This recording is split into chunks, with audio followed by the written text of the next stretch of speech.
Hello.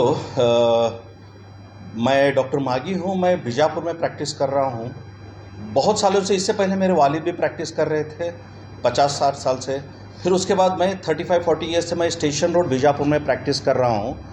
As a diabetologist मैं practice कर रहा हूँ। डायबिटीज़ मैं MBBS अल-अमीन से किया, डायबिटीज़ दिल्ली से किया। मैं डायबिटोलॉजिस्ट हूँ और उसके साथ साथ मैं सेक्सोलॉजिस्ट भी हूँ। तो आज ये प्रेस मीट बुलाने का मकसद ये है कि मैं ख़ास करके इनफर्टिलिटी के बारे में भी डिस्कस करना चाह रहा हूँ, क्योंकि आजकल ये बहुत बड़ा बर्निंग इशू है जो आजकल इंडिया लेवल पे बहुत ज़्यादा है। ये इनफर्टिलिटी का कॉज बहुत से हैं और लो सेक्सुअल फंक्शन भी है बहुत से मेल और फीमेल में, वो भी डील कर रहा हूँ मैं। एंड बेसिकली मैं डायबिटोलॉजिस्ट भी हूँ। ये मेरे साथ मेरे बेटे हैं, ये डॉक्टर है, डॉक्टर अब्दुल अहद मागी। और इस साइड है जाविद हैं, ये मेरे रिलेटिव हैं, ये भी यहीं पर हैं मेरे साथ हैं। तो ये तीनों हम लोग आज प्रेस मीट करने का मकसद ही यही है कि लोगों का जो बर्निंग इशू है, जो डायबिटीज़ है, वो भी मैं ट्रीट करता हूँ। तो अब जो मकसद ये है मैं बुलाने का प्रेस मीट का, बेसिकली जिसको अनकंट्रोल्ड डायबिटीज़ है, जो कंट्रोल नहीं हो पा रहा है डायबिटीज़ में, शुगर लेवल जिसके अनकंट्रोल्ड है, उसके बहुत से कॉम्प्लिकेशंस हैं जिसकी वजह से हार्ट का फेल्यूर होना, किडनी फेल्यूर है, पैराप्लेजिया है, मतलब पैरालिसिस हो रहा है लोगों में बहुत से ज़्यादा।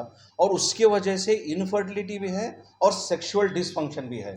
तो बेसिकली बोलने का मकसद ये है कि डायबिटीज़ की वजह से बहुत से ज़्यादा कॉज है। और इसका और एक कारण क्या है, जो जो इनफर्टिलिटी के बारे में जो मैं आज प्रेस मीट बुलाया हूँ, बेसिकली इनफर्टिलिटी बेसिक मेरा कॉज है। जो बहुत से लोगों को बच्चे नहीं हो रहे, क्योंकि उसकी वजह से इतने लोग परेशान हैं जिसको बच्चे नहीं है। तो वो लोग मेरे पास बहुत सारे आ रहे हैं। मेरे वालिद भी आयुर्वेदिक डॉक्टर थे, उन्होंने बहुत साल 40-50 साल ट्रीटमेंट किया आयुर्वेदिक में।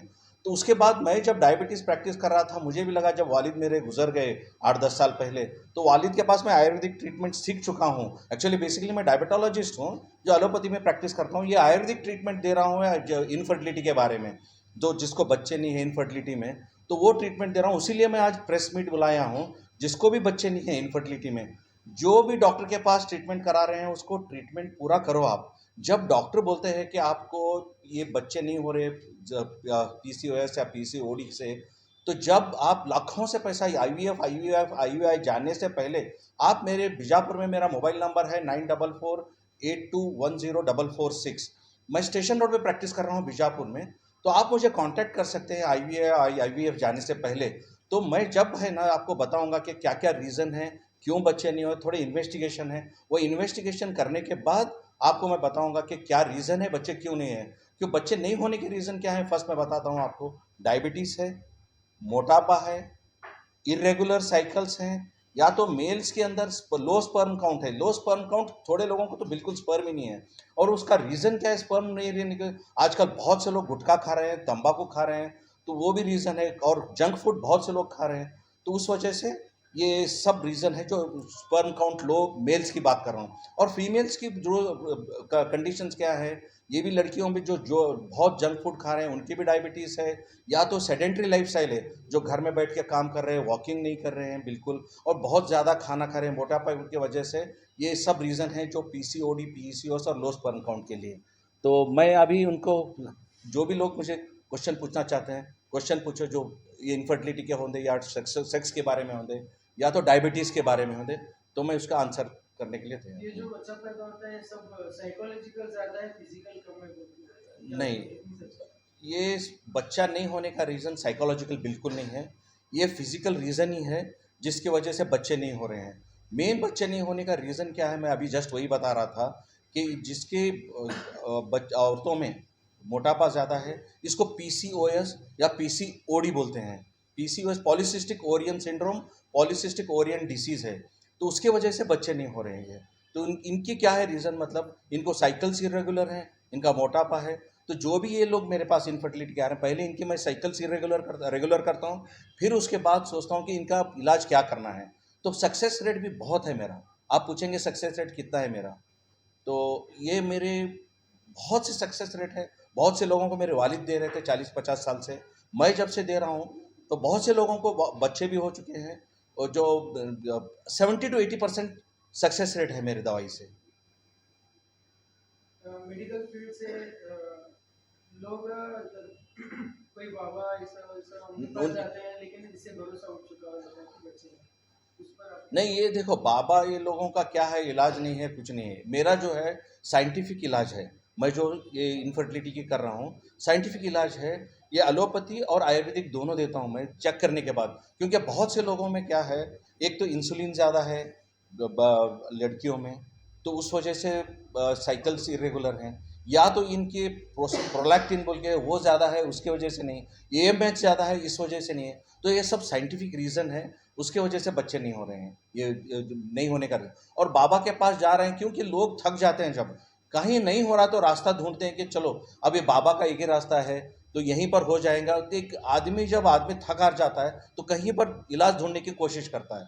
तो जब वो इलाज वहाँ पर जाते हैं तो वहाँ भी वो लोग क्या करते हैं, बोले बाबा लोग के पास इलाज कहाँ है, उनके पास साइंटिफिक। मैं जो इलाज कर रहा हूँ साइंटिफिक रीज़न से कर रहा हूँ, और साइंटिफिक पूरा लेबोरेटरी टेस्ट करके उनको एक लाइन पे लाके 5 से 6 महीने में इनको बहुत से लोगों को बच्चे हो चुके हैं मेरे।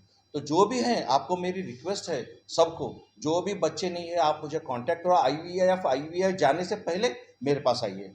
और बहुत से लोगों को एक रीज़न बोलता हूँ, तो आपने ये नहीं पूछा कि लो स्पर्म काउंट बहुत से लोगों को है मेल्स में। अच्छा, मेल्स में लो स्पर्म काउंट इसलिए है क्योंकि लोग बहुत गुटखा खा रहे हैं, तंबाकू खा रहे हैं आजकल, ये जंक फूड बहुत है, ये अनहाइजीनिक कंडीशंस है, मोटापा ज़्यादा है लड़कों में।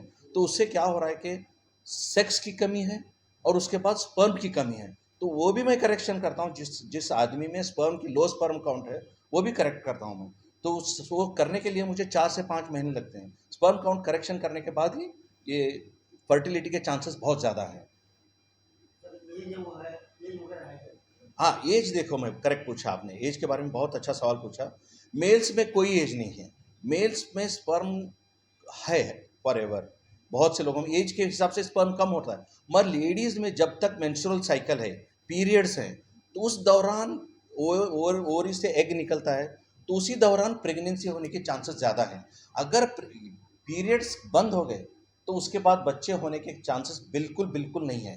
तो जब यही बोलता हूँ मैं, हर एक आपने अच्छा सवाल पूछा ये, कि ये पीरियड्स अगर हैं उसी दौरान आप आके इलाज करना है, उससे ही बच्चे होंगे, जहन में रख के चलिए। ठीक है।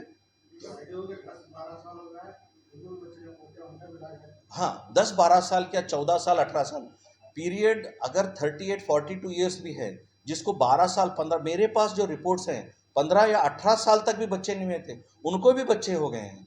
तो उनके नाम मैं यहाँ लेना नहीं चाहता, क्योंकि उनकी परमिशन नहीं है, मैं नहीं लिया हूँ। वरना ऐसा गिनना लगा तो बहुत से लोग हैं जिसके 15-18 साल से बच्चे नहीं होते। एक तो जो सेकेंडरी आप जो बोल रहे हो सेकेंडरी इनफर्टिलिटी भी है। प्राइमरी इनफर्टिलिटी ये है जो शादी होने के बाद 3 साल 4 साल के बाद भी बच्चे नहीं हो रहे हैं, तो वो प्राइमरी इनफर्टिलिटी है। तो वो लोग भी बहुत से आ चुके हैं मेरे पास, प्राइमरी और सेकेंडरी इनफर्टिलिटी भी। उनके बहुत से रिजल्ट्स मेरे पास बहुत अच्छे हैं आजकल, जो मैं ट्रीटमेंट कर रहा हूँ। तो एक मैं कंडीशन बोलता हूँ कि जो लाखों से खर्चा कर रहे हैं इलाज के, आईवीएफ आईयूआई के लिए, वो आप यहाँ मेरे पास चंद थाउजेंड्स ऑफ रुपीज़ में आपका इलाज हो जाता है इंशाल्लाह। मगर 70 to 80%, बाकी सब ऊपर वाला बैठा है हर चीज़ को। मेरा तो काम करना है, इलाज देना। ठीक है सर आदमियों को सर जी। आदमियों को ये आदमियों का अगर जीरो स्पर्म नहीं, अगर देखो उसमें स्पर्म में भी ऑलिगोस्पर्मिया है, एजो नहीं बात का, ऑलिगो टेराटोजोस्पर्मिया है। तो अगर ये कंडीशन में है तो 4 से 6 महीने में उनको स्पर्म करेक्शन हो जाता है, प्रोवाइडेड वो बोल रहा हूँ कि उनका मोटापा कम करना है वॉकिंग करके, जंक फूड और तंबाकू, जो गुटखा और तंबाकू खा रहे हैं वो लोग उसको बंद करना चाहिए। क्योंकि जैसे इलाज चल, अब जैसे फॉर एग्जांपल मैं डायबिटोलॉजिस्ट भी हूँ, अब मैं इलाज कर रहा हूँ शुगर की, शुगर का इलाज करने के बाद बाहर जाके शुगर शक्कर खा रहे हैं, शुगर का जूस पी रहे हैं, और मैं शुगर की गोली दे रहा हूँ, तो शुगर कभी कम नहीं होगा। तो परहेज के साथ साथ गोली भी लेना है। वैसे ही स्पर्म करेक्शन करने के लिए जब मैं स्पर्म की इलाज करता हूँ तो उनको जंक फूड बंद करना है, और मैं जो डाइट बोलता हूँ डाइट करेक्शन करना है, वेट रिडक्शन करना है। उसके बाद इंशाल्लाह उनका स्पर्म भी, मेरे पास बहुत से लोगों का स्पर्म करेक्शन करके, एक 2-4 पेशेंट तो मेरे पास, पेशेंट जो स्पर्म ब्लॉक था, जीरो स्पर्म था, उनका भी करेक्शन हो गया है। क्योंकि उनका मैकेनिकल ब्लॉकेज था, जो टेस्टिस से पेनिस से जब स्पर्म निकलता है वो मैकेनिकल ब्लॉक था, मैकेनिकल ब्लॉक करेक्शन करने के बाद स्पर्म्स आ गए। तो सर जो बच्चे देर से होते हैं या फिर बच्चे नहीं होते तो जो लोग जो शादी जो देर से करते हैं इसका भी क्या रीजन हो सकता है क्या बोले और एक बार? जो शादी जो है देर से करते हैं हाँ 20 साल की उम्र में हाँ या हाँ 20 साल की उम्र में हाँ, क्या इसकी वजह से भी बच्चे नहीं हो पाते? बिल्कुल। क्योंकि जितनी लेट मैरिज है, लेट मैरिज में अक्सर लड़कियों में क्या हो रहा है, मोटापा ज़्यादा है, ये पीसीओएस पीसीओडी उन्हीं का रीज़न है। लेट मैरिजेस में क्या होता है, या तो यूट्रस में औरत के छोटे छोटे सिस्ट फॉर्म हो जाते हैं, तो उसकी वजह से औरत की पीरियड्स रेगुलर नहीं होती। हर औरत हर एक के सामने बोलती नहीं है, तो वो रीज़न जब डॉक्टर देखता है तो वो एज 30-35 ईयर्स में खास करके ये जो यूट्रस में सिस्ट आते हैं पॉलीसिस्टिक, जब महावरी इरेगुलर हो जाती है, तो उस दौरान बच्चे होने के चांसेस बहुत कम रहते हैं, मगर नहीं बोल के नहीं, हो जाते हैं, मगर इट विल बी लेट, हो जाता है इलाज करने के बाद, नहीं होता ऐसा सवाल ही नहीं है, हो जाते हैं। वो भी है मेरे पास 35 साल की औरतों को भी एक बार ऐसा हो गया था, जब मैं ट्रीटमेंट किया, आपको ये भी बोलता हूँ मैं, ट्रीटमेंट करने के बाद औरत वो लमानी के पेशेंट थे कहीं से तांडा से, तो प्रेग्नेंस हो गई, वो एज बहुत ज़्यादा थी, तो होने के बाद क्या हो गया, यही हॉस्पिटल में चले जाने के बाद बोले कि नहीं आपको अंदर गांठी हो गई, तो फिर मेरे पास आ गए, मैं बोला आपका साइकिल मिस हो गया है पीरियड, प्रेगनेंसी टेस्ट कराओ आप, तो प्रेगनेंसी पॉजिटिव आ गई। वो लोग बोल रहे थे कि यूट्रस में गांठी है, फिर सोनोग्राफी करने के बाद मेरे इलाज के बाद 2 या 3 महीने में शायद इलाज किया था तो पॉजिटिव आ गया। तो लेट लेट प्रेगनेंसी होने से लोगों को शक आता है कि ये प्रेगनेंसी इतनी उम्र में नहीं हो सकती, कुछ गांठ है बोल के, हालांकि वो गांठी प्रेगनेंसी की थी, तो वो हो भी गया उस टाइम।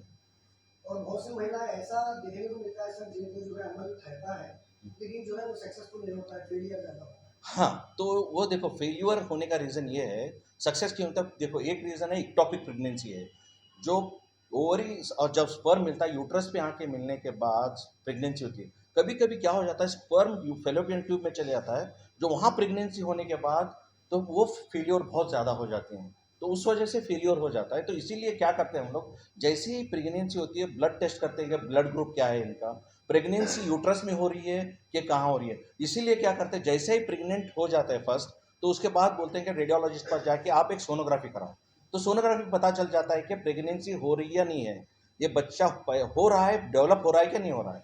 तो इसलिए करते हैं, आप जो बोल रहे हैं वो सवाल भी करेक्ट है आपका, कि फेलियर होने के रीज़न क्या है। तो इसीलिए आजकल टेक्नोलॉजी इतनी बढ़ गई है, तो जैसे ही मिस पीरियड हो जाता है, प्रेगनेंसी हो जाती है, तो उसके बाद हम लोग क्या करते हैं कि सोनोग्राफी करते हैं, पता चल जाता है कि प्रेगनेंसी कहाँ हो रही है।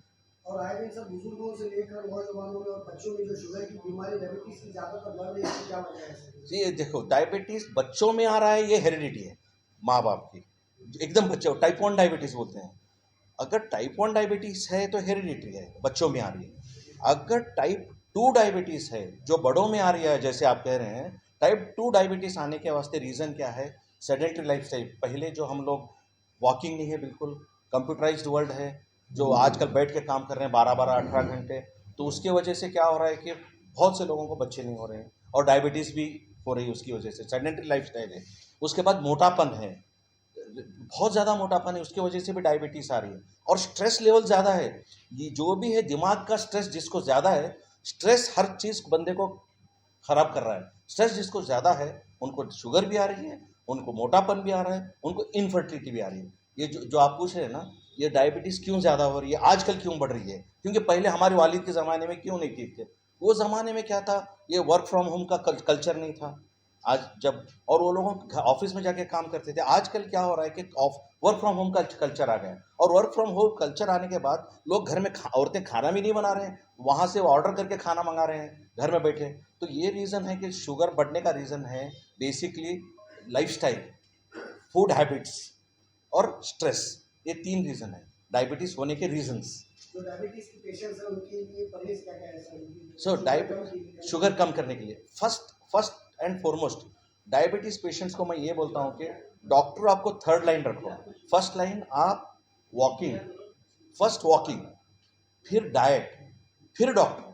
पहला डॉक्टर नहीं आता, डॉक्टर डाइट और वॉकिंग नहीं है, पहले वॉकिंग, डाइट, फिर डॉक्टर। डॉक्टर को आप तीसरे, जैसे मैं डायबिटोलॉजिस्ट भी हूँ, तो मेरे पास बताओ, पहले पहले आप जैसे आपका शुगर चेक कर रहे हैं, आप अगर बॉर्डर लाइन में 180-200 आ गए तो डॉक्टर के पास मत जाओ, इसको आप ये करो कि वॉकिंग करो पहले, और डाइट में पूरा शुगर कंट्रोल कर दो। वॉकिंग और डाइट करके देखो आपका शुगर लेवल नॉर्मल आ जाता है, और जैसे ही खाना खाते हैं आप, वॉकिंग एक आधा घंटा करो, शुगर लेवल डाउन हो जाता है, और वो वेट कम करने की कोशिश करो, तो उससे बहुत ज़्यादा फर्क पड़ जाता है। तो डॉक्टर को आप फर्स्ट लाइन पे मत रखो कभी भी, फर्स्ट वॉकिंग, डाइट।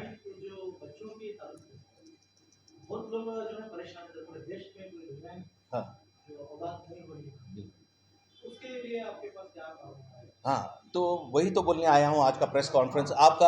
आप सब लोगों का शुक्रिया भी, आप लोग इसलिए आप मेरे प्रेस कॉन्फ्रेंस भी कर रहे हैं। आप सब लोगों का बहुत बहुत शुक्रिया, क्योंकि आपकी वजह से बहुत से लोगों को ये बात भी पहुंच जाएगी कि मागी डॉक्टर बीजापुर में ही हैं जो विदाउट आईवीएफ का ट्रीटमेंट करने के लिए ये हैं बोलते हैं। अच्छा, मेरा क्या फार्मूला है आप पूछ रहे हैं। मेरे वालिद आयुर्वेदिक डॉक्टर थे, ये बोल रहा था। मैं एक्चुअली एमबीबीएस सलामिन से किया, पीजी मैं दिल्ली से किया डायबिटीज़ में। इसके बाद मेरे वालिद जब गुजरे तो वालिद के साथ बैठ के मैं ये आयुर्वेदिक ट्रीटमेंट सीख रहा था। मैं ये डायबिटोलॉजिस्ट होने के बावजूद भी इसमें मुझे इंटरेस्ट आ गया, क्योंकि अब्बा एक सेंसिटिव इश्यू में डील कर रहे हैं, क्यों ना इसको मैं आगे लेके चलूँ। तो ये जो मैं इलाज कर रहा हूँ विदाउट साइड इफेक्ट के आयुर्वेदिक दवाई के ट्रीटमेंट कर रहा हूँ, उसके साथ साथ मैंने जो एलोपैथी भी ट्रीटमेंट है उसको भी साथ में लेके करता हूँ। अब्बा की तो मेरे वालिद की जो थी आयुर्वेदिक ही थी, तो मेरे साथ साथ उसके साथ साथ मेरी भी दवाई दे रहा हूँ एलोपैथी जो मैंने सीखा है। तो उसके बाद मुझे ये सीखने के लिए 8 से 10 साल लगे आयुर्वेदिक और एलोपैथी के मिक्स करके करने के लिए, क्योंकि दोनों के रिजल्ट्स बहुत अच्छे आ रहे हैं आजकल। जब मैं कर रहा हूँ success rate 70 to 80% success rate है, मैं बोल रहा हूँ। हाँ बिल्कुल। आपने अभी तक कितने मतलब जो ऐसे पेशेंट को देखा है, हाँ उनका रिजल्ट आया है? हाँ, बहुत। अभी मैं नाम वही बोला, मैं बहुत से लोग हैं जिसके नाम मैं यहाँ नहीं ले सकता, तो वो नाम नहीं भी लेना चाहिए मुझे यहाँ पर। तो बहुत से लोग हैं ऐसे, और रिजल्ट्स आने के बाद ही आप लोगों को पता चला कि डॉक्टर मागी साहब ये इलाज करें, तो आप मुझे इंटरव्यू लेने के लिए बुलाए। तो आप इसीलिए बुलाए मुझे क्योंकि सक्सेस रेट देख के आप नहीं सर, मैं क्या बताता हूँ, आप क्या जो इलाज कर रहे हैं उसका खर्च क्या है? खर्च, अच्छा खर्च देखो, जो आईवीएफ लाखों से खर्च आ रहा है ये उतना नहीं आ रहा है। 10,000 भी आ सकता है, 15,000 भी आ सकता है, depend on the patients quality. कभी कभी क्या होता है कि बगैर पैसों के खर्चे के भी बच्चे हो रहे हैं, इलाज हो रहा है बगैर पैसे, क्योंकि उनको दवाई देने की ज़रूरत नहीं है। बहुत से लोगों को मैं सिर्फ उनको बोलता हूँ कि ये आप अपना फूड हैबिट्स और वॉकिंग और डाइट कर लो, आपको इस बार नहीं अगले बार हो जाएंगे बच्चे। हाँ, अगर नहीं हो रहे तो जब मैं इन्वेस्टिगेशन करूँगा इतना लाखों में खर्चा नहीं आएगा, आपको चंद हज़ार में आपका इलाज भी हो जाएगा इंशाल्लाह, अगर चाहत तो अल्लाह चाहे। नहीं सर, लोग जो लाखों रुपए आईवीएफ पे डाल रहे हैं, हाँ, वहाँ पर भी बच्चे होने की संभावना नहीं होगी? बहुत कम है वहाँ भी। आपको देखो, ये जो बच्चे का मामला है आईवीआई, वो लोग भी कोई गारंटी नहीं देते कि आपको 100% मेरा, कोई भी डॉक्टर गारंटी नहीं देता कि आपको 100%, क्योंकि बहुत से रीज़न है स्पर्म फर्टिलाइजेशन का। स्पर्म फर्टिलाइजेशन भी एक साइंटिफिक रीज़न है। जब वो लोग स्पर्म इम्प्लांट करते हैं औरत के पेट में, तो वो भी प्रेगनेंसी लेने के चांसेस वो भी बहुत 100% नहीं है, उसके भी चांसेस बहुत कम भी नहीं है, ज़्यादा भी नहीं है। सर अभी जो भी जो बच्चे नहीं होने की मतलब जो चला हुआ है, हाँ, ये काफी अभी बहुत ही करीब में बोले थे 8-10 सालों से ये ज्यादा पेश आ रहा है। बिल्कुल। ये वजह क्या है सर इसकी? ये इसीलिए वही बोला मैं अभी, इसके बच्चे ये 8-10 साल से या 15 साल से, ये हमारे माँ बाप के ज़माने में 10-10 बच्चे थे सबको, तो 10-12 थे। आज एक भी बच्चा नहीं हो रहा, क्योंकि हमारी लाइफस्टाइल वही बोला कि हमारा वर्क कल्चर चेंज हो गया है। आदमियों में भी वर्क कल्चर चेंज हो गया, औरतों में भी वर्क कल्चर चेंज हो गया है। तो आदमी क्या हो गया, वर्क फ्रॉम होम कर रहा है ज़्यादा से ज़्यादा, और लाइफ तंबाकू खा रहा है, गुटखा खा रहा है, और इनका स्ट्रेस लेवल बहुत ज़्यादा है। इसके साथ साथ आदमियों में औरतों में इतनी ज़्यादा स्ट्रेस है। स्ट्रेस आदमी में स्ट्रेस रहने की वजह से, गुटखा की वजह से स्पर्म क्वालिटी अच्छी नहीं है, और घर में सेक्सुअल लाइफ अच्छी नहीं है इनकी। सेक्स की बोलता नहीं कोई भी बाहर आके, कि उसको टाबू समझते हैं। तो सेक्सुअल लाइफ इनकी अच्छी नहीं है बेसिकली, और इनकी स्पर्म क्वालिटी अच्छी नहीं है क्योंकि सेडेंटरी लाइफस्टाइल है, तंबाकू गुटखा है। अच्छा, लेडीज़ में क्या है, लेडीज़ में मोटापन है, उनकी लेडीज़ में भी स्ट्रेस है, उनको भी डायबिटीज़ भी हो सकता है। तो ये भी रीज़न है आजकल, ये 10-15 साल में ज़्यादा बच्चे नहीं होने का रीज़न यही है। तो स्ट्रेस, डायबिटीज़, मोटापन, वर्क कल्चर, समझ गए। इस दौरान और एक बताया जाता है कि जैसा जिस तरह बैटरी रहती है प्लस और माइनस, हाँ, अगर दोनों प्लस हैं तो भी वो मतलब चार्ज चार्ज बिल्कुल होता है ना, बिल्कुल तो दोनों माइनस है तो भी नहीं होता, बिल्कुल बिल्कुल। उसमें पाया जाता है कैसा? नहीं नहीं नहीं, देखो ऐसा कुछ नहीं है कि स्पर्म को और प्लस और ओवरी एग को प्लस प्लस माइनस माइनस कुछ नहीं है। अगर एग की क्वालिटी अच्छी है, स्पर्म की क्वालिटी अच्छी है, प्रेगनेंसी 100% हो जाता है इसको, समझे।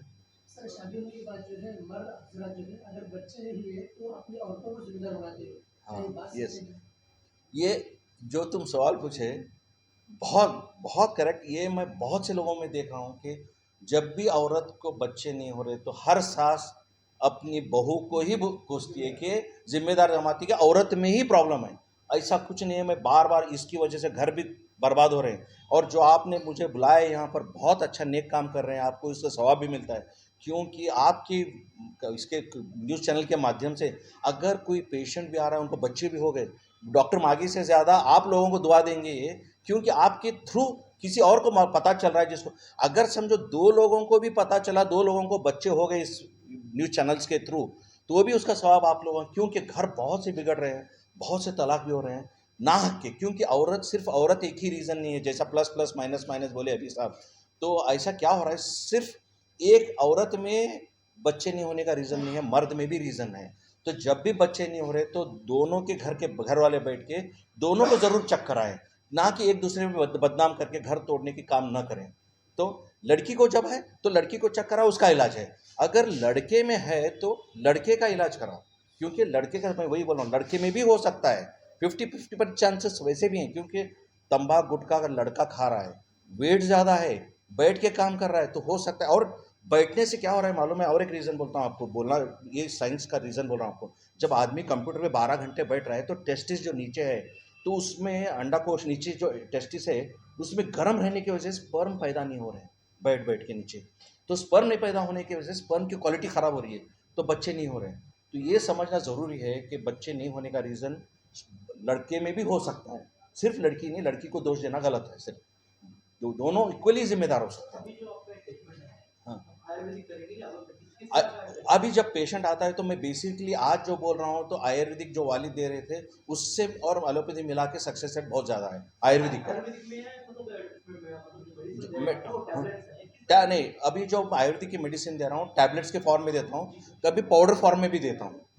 तो ये जो हिसाब से लेना पड़ेगा वो देखो मैं जब, हाँ ये भी करेक्ट सवाल पूछा, आप किस तरह लेना किस तरह से चाहिए। लेना है? हाँ, तो अभी जब भी औरत आती है तो सब लोगों को दिमाग में है कि माहवारी के टाइम में ही आना, ऐसा नहीं, माहवारी से पहले आना चाहिए, 10-15 दिन पहले, क्योंकि मुझे इन्वेस्टिगेशन करना पड़ता है कि ये पीरियड्स में दवाई देता हूँ मैं इसको, पीरियड्स में, तो पीरियड्स के 15 दिन पहले आ गए तो 2-4 दिन में रिपोर्ट आ जाते हैं मुझे।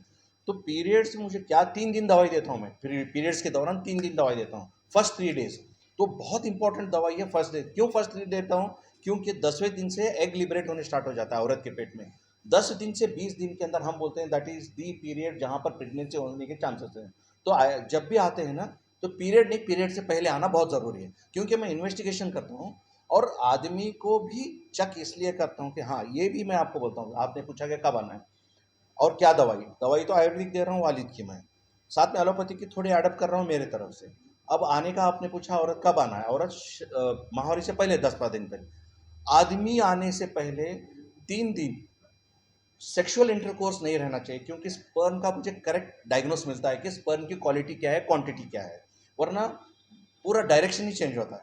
तो माहौल, किस तरह से टेस्ट, मतलब ब्लड लेके टेस्ट किया जाता है, हाँ, किस तरह तो से? औरत में ब्लड लेके टेस्ट करते हैं, औरत आदमी में ब्लड भी लेते हैं और आदमी का स्पर्म भी लेते हैं, तो क्वालिटी उसी में मालूम पड़ती है कि क्या हाँ, स्पर्म की क्वालिटी क्या है आदमी की, और क्वांटिटी क्या है, क्वालिटी और क्वांटिटी बहुत इंपॉर्टेंट है। क्या साइड इफेक्ट वगैरह है किससे? इससे, ये जो मेडिसिन आप नहीं, इसका, हाँ, आपने ये side effect, zero side effect है। जो आईवीएफ आईवीआई में है, ये इससे तकलीफ बहुत है औरतों में, क्योंकि वो इन्वेजिव टेक्निक बोलते हैं, जिसमें है ना मशीन्स काम करते हैं। यहाँ पर कुछ मशीन नहीं, कुछ नहीं, सिर्फ दवाई देता हूँ मैं और उनको बोल देता हूँ इस टाइम में दवाई लेना है, इस दिन में मियाँ बीवी मिल के रहना है। रिसर्च कितने दिनों तक? जी, रिसर्च रिजल्ट देखो, औरतों में अक्सर मैं बोलता हूँ 3 महीने मैक्सिमम, और आदमी का स्पर्म है तो 6 महीने, 3 या तो 6 महीने में मैक्सिमम, उससे ज़्यादा दवाई मैं सालों तक देता नहीं हूँ। होना है तो अगर अल्लाह चाहे तो 3 या तो 4-5 महीने में हो जाता है। उतने और देर अभी में। आपको संपर्क करना है तो किस तरह से लोग हाँ, मुझे संपर्क करने के लिए मैं बीजापुर में स्टेशन रोड पे हूँ, डॉक्टर मागी बोल के मेरा बोर्ड भी है, कंसल्टेंट डायबिटोलॉजिस्ट हूँ और सेक्सोलॉजिस्ट भी हूँ मैं, क्योंकि आजकल ये बर्निंग इशू है, डायबिटीज़, सेक्स की कमी और इनफर्टिलिटी। ये मैं इनफर्टिलिटी में वालिद की तरफ से, डायबिटोलॉजी और सेक्सोलॉजी एलोपैथिक में मैं हूँ।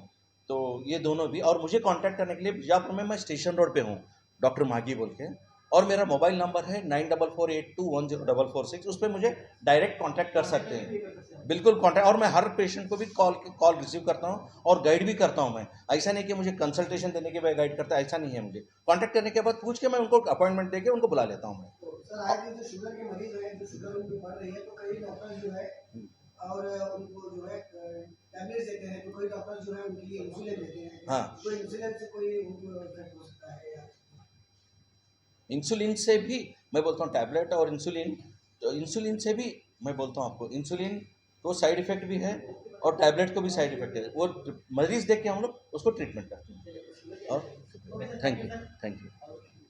शुगर यहाँ कहीं